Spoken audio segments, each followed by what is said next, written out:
네, 여러분 안녕하십니까. 세상의 빛과 소금이 되는 착한 영화를 만나보는 시간, 시네마 프리뷰의 박재홍입니다. 자, 오늘 함께 하신 분은요, 네, 문화평론가 박준용 씨입니다. 어서 오십시오. 안녕하세요. 예, 문화평론가 안녕하세요. 박준용입니다. 네, 제가 이제 세상의 빛과 소금이 되는 영화다라는 말씀을 드렸는데, 영화, 사회에 어떤 빛과 소금의 역할을 할 수 있는 그런 영화가 있을까요? 전 있다고 봅니다.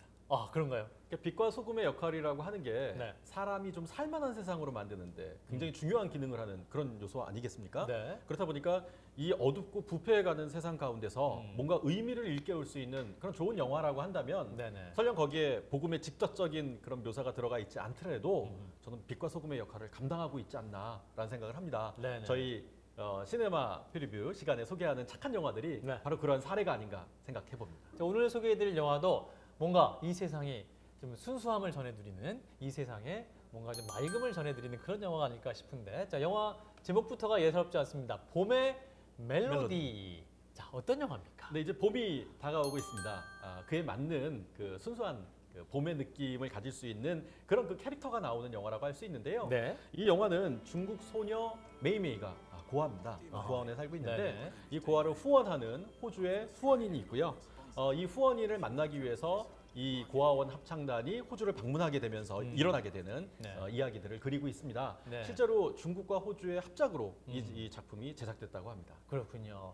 자, 말씀하신 대로 영화를 이끌어가는 두 인물은 중국에 있는 고아원에서 자란 소녀, 아주 예쁜 소녀이고, 또 한 사람은 키다리 아저씨 같은 호주의 후원인, 후견인이 되겠습니다. 그래서 이 아이가 이제 공부도 할 수 있도록 도와주고, 이제 엽서를 통해서 이제 함께 소통을 했던 이 호주 아저씨인데, 근데 이 키다리 아저씨가 편지의 내용과 달리 그 재소자죠. 감옥에 있고 또 살인죄를 저지른 사람이었습니다. 막상 후원자를 만나러 갔더니 네. 정말 어려운, 오히려 도움을 받아야 되는 어려운 환경에 있어요. 좀 가난하고 그래요. 그리고 심지어 범죄를 저지르고 교도소에 수감되어 있는 그런 예. 그 모습이란 말이에요. 그래서 예. 이런 설정 자체가 흥미를 좀 자아내는 지점이 있는데요. 네. 특히 이제 이 후원자의 역할을 맡은 가이 피어스 네. 선이 굵은 명배우죠. 연기로 많은 팬을 거느리고 있는 배우이기도 한데요. 네네. 이 연기자의 감성 깊은 그런 어떤 연기를 볼 수 있는 좋은 계기가 되기도 합니다. 자, 봄의 멜로디 영화 하나씩 한번 짚어보도록 하죠. 첫 번째 관람 포인트 뭐가 될까요? 네, 아무래도 이 영화의 주인공이라고 할 수 있는 중국 소녀 메이메이의 그 순진함과 순수함의 매력이 아닐까 싶습니다. 네. 이 중국 그 고아원에서 지금 자라고 있는데 중국에서도 외진 시골 마을에 있어요. 그렇죠. 산속에 네. 있어요. 예. 그러니까 이 소녀의 모습이라고 하는 것은 문명과 문화, 특히 이제 자본주의로 상징되어질 수 있는데 네네. 이런 또 세속의 문화에 찌들지 않은 그런 순수한 소녀 메이메이가 어떻게 보면 자본주의적인 어떤 삶의 맥락을 가지고 있는 호주 사회 네네. 속에 들어와서 그 순수함의 힘으로 어떻게 보면 우리의 이런 어떤 일상의 삶에 찌들어 있는 때를 좀 이렇게 벗겨내는 왜 저를 보세요? 제가 찌들어 있다고 보시는 건가요? 이게 서로 찔리게 되는 예, 지점이 알겠습니다. 예, 계속해 주세요. 예. 있습니다. 그런 그 부분들을 변화시킨다라고 하는 게 이 영화의 중요한 첫 번째 포인트입니다. 네, 말씀하신 대로 그 여자 주인공 중국 소녀의 메이메이 굉장히 순수한 모습으로 나와요. 그래서 이제 그 편지의 내용과 달리 정말 그 키다리 아저씨가 있던 건 그 교도소였고 또 알고 보니 또 살인죄를 저지른 분이란 말이죠. 그래서 편지의 내용과 전혀 다른 분이었어요. 그러면 이제 보통 사람 같으면 정말 거짓이었구나 하면서 상처받고 떠날 텐데, 배신감도 느껴지고. 근데 그 현장에서 바로 또 그것을 인정을 하고 또 그 아저씨를 오히려 도와주려고 하잖아요. 이 소녀에게 있는 그 순수함은 감사의 감정이에요. 아하. 그러니까 랜드 씨가 거짓말을 했던 아하. 아니면 실제로 범죄를 저지르고 교도소에 있던 관계없이 네네. 실제로 그 랜드 씨의 후원과 도움으로 말미암아 지금의 자기가 있게 된 있었다. 거잖아요. 그건 너무나 감사해야 되는 것이죠. 그래서 이 감사의 순수한 마음을 가지고 랜드 씨를 만나다 보니까 랜드 씨가 뭐 범죄를 저질렀던 거짓말을 했던 그리고 그것 때문에 자기가 또 일까지 해야 되는 일을 경험하건 간에 관계없이 정말 순수한 마음으로 그 감사를 표하기 위해 랜드 씨를 돕게 되는 지점까지 있게 되는 것이죠. 그래요. 이제 그 랜드 씨가 또 마음을 바꾸게 됩니다. 처음에 이제 메이메이를 만났을 때는 굉장히 불편해하죠. 얘가 어떻게 이제 여기까지 찾아왔으니 깜짝 놀라기도 하고, 메이메이와의 연애를 하다가도 굉장히 부담스러워서 먼저 일어나서 막 떠나기도 하고 막 이러는데, 이제 메이메이가 끝까지 순수한 마음으로 아저씨를 돕고자 하고 끝까지 함께 하고자 하고 오히려 또 호주에 남겠다고 이런 말까지 합니다. 그러니까 막 마음이 변하게 되는 그런 모습 보게 되는 것 같아요. 그러니까 결국 이 순수함이라고 하는 게 어떻게 사람을 변화시키나 이게 낯설어요. 우리가 예. 일반적으로 가지지 않죠. 우리는 이제 그렇죠. 사람을 만날 때도 저 사람이 나를 도와주는데 무슨 동기가 있지 않을까?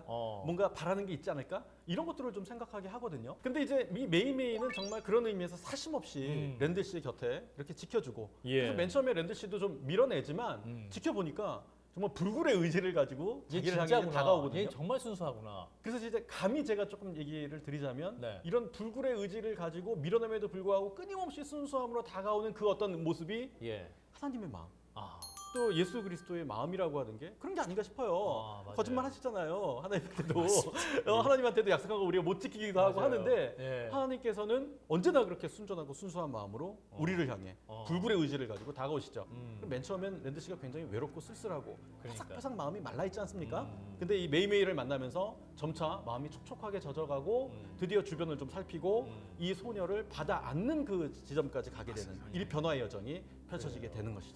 그런데 이렇게 또 순수한 메이메이가 있지만 한편 그 반대편에는 또 아주 사악한 무리들이 당연히 있습니다. 네, 고민과 갈등의 얘기들이 펼쳐지게 되죠. 네. 이 영화가 메이메이하고 랜들 씨의 이야기가 첫 번째 메인 플롯이라고 한다면 네. 이것을 뒷받침하는 서브 플롯이 그 아버지들의 이야기다라고 할 수 있습니다. 그래요. 영화를 지금 분석적으로 우리가 보고 있습니다. 서브 플롯. 예. 근데 이 영화 속에 등장하는 두 아버지는요. 한 아버지는 성공을 위해서라면 네. 수단 방법을 가리지 않고 근데 그 성공이 누구를 위한 거냐면 아들의 성공이죠.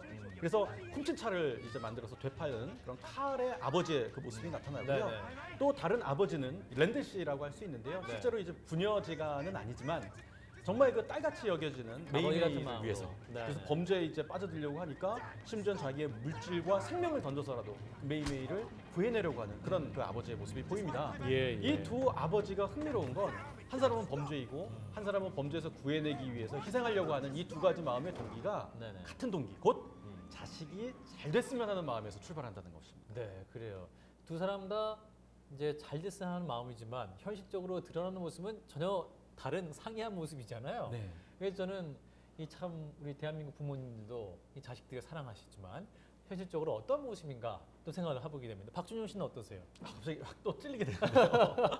아무래도 이제 우리가 겉으로는 자녀들한테 예. 바르게 네. 살아라, 말씀대로 살아라, 신실하게 살아라 이렇게 얘기하지만 네. 실제로 그렇게 살다 보면 이렇게 손해 볼 때가 많거든요. 음. 그리고 피해를 당하게 되는 그런 순간들도 있고 네네. 그러다 보니까 실제로 기성세대인 우리들 같은 경우에는 손해 보지 않기 위해서 어떨 때는 수단 방법을 가리지 않고 네. 경쟁에서 이기려고 또 생존하려고 이렇게 살아갈 때가 또 많이 있습니다. 네네. 그래서 이런 우리 기성세대의 모습을 순수한 또 메이메이와 랜들과의 관계, 또 랜들의 또 변화된 아버지의 마음을 통해서 또 되짚어 반성하게 되는 그런 지점들이 이 영화에 있다라고 말씀드릴 수 있겠죠. 네. 세 번째로 짚어보고 싶은 것이 영화의 포인트로 이 기억이라는 부분입니다.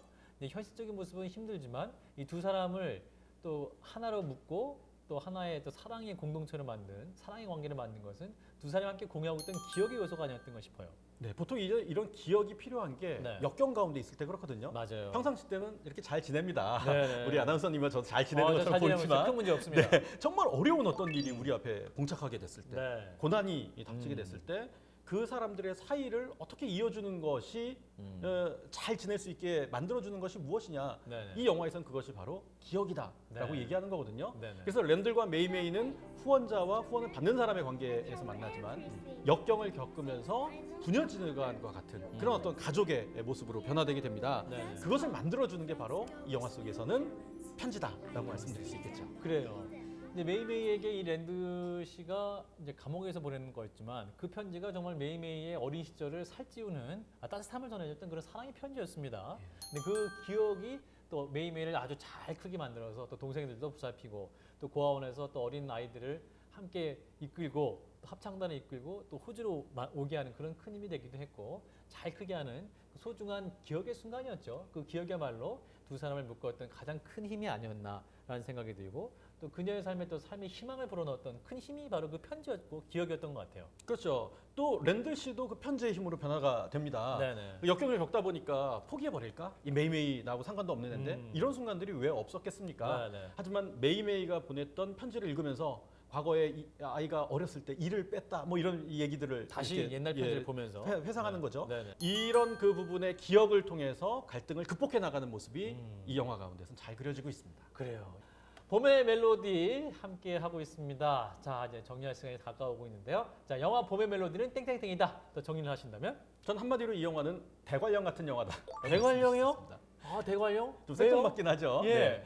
저는 이제 영화 보면서 뭔가 이렇게 굉장히 청정하고 좀 새롭고 신선하다라는 네네. 느낌을 받았는데요. 아. 마치 우리가 일상에 찌들어 살다가 대관령 하면 떠오르는 그런 이미지가 바람이 신선하고 예, 상쾌하고 또 뭔가 세속의 때가 묻지 않은 그런 어떤 그 순수한 공간 이런 그 이미지가 저한테 있거든요. 네, 그래서 네, 네. 이 영화가 저에게 있어서는 그런 대관령 같은 영화다라고 말씀드릴 수 있겠습니다. 네. 저 같은 경우도 이 봄의 멜로디는 봄의 멜로디다. 이렇게 또 말씀을 드릴 수 있을 것 같아요. 이 봄의 멜로디 보면 또 굉장히 중요한 역할을 하는 것이 중국에서 온 어린이 합창단이에요. 네. 또 어린이 합창단이 굉장히 그 맑고 고운 멜로디를 정말 또 영화를 보는 시청자들에게 전해줍니다. 따라서 이 봄의 멜로디는 봄의 멜로디다. 그 노래를 들으면 Because I Love You 또 호주의 유명한 락밴드가 부르는 그런 노래가 또 들리고 또한 그 영화 노래 가사 중에 이런 게 있어요. 멀리 떨어져 있지만 내 마음은 항상 당신과 함께해요. 메이메이와 랜드의 관계를 형성하는 그런 단어지만 그 단어 그 가사 자체가 또 우리의 마음에 또 잊었던 순수함을 일깨우는 그런 순간을 여러분께 가져다 주지 않을까 생각을 해봅니다. 네, 봄의 멜로디 꼭 한번 가족과 함께 보시면 좋겠다라는 생각을 해봅니다. 자, 문화평론가 박준영 씨 함께하고 있는데요. 자, 봄의 멜로디 보신 소감이랄까요? 마지막으로 한 말씀 더 해주신다면? 이 영화의 후반부에 보게 되면 네. 메이메이가 지휘하면서 합창단이 아름다운 목소리를 가지고서 노래하는 장면이 나옵니다. 네.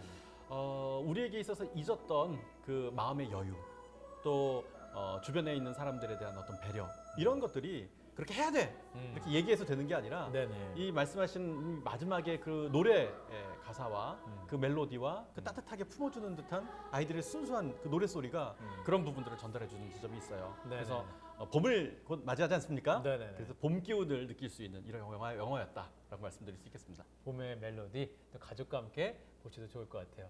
자, 지금까지 도움 말씀에 문화평론가 박준영 씨였습니다. 고맙습니다. 감사합니다. 네. 자, 그 어떤 역경도 순수함과 그리고 함께 나눴던 소중한 기억으로 극복할 수 있다는 메시지를 담고 있는 영화 봄의 멜로디 함께 소개해 드렸습니다. 영화 보시면서요, 가족들과 함께 또 소중한 시간, 따뜻한 시간 가지시면 좋을 것 같아요. 저는 또 다음 시간에 더 좋은 영화로 함께 할 것을 약속드리겠습니다. CBS 시네마 필리뷰 여기서 마칠게요. 고맙습니다.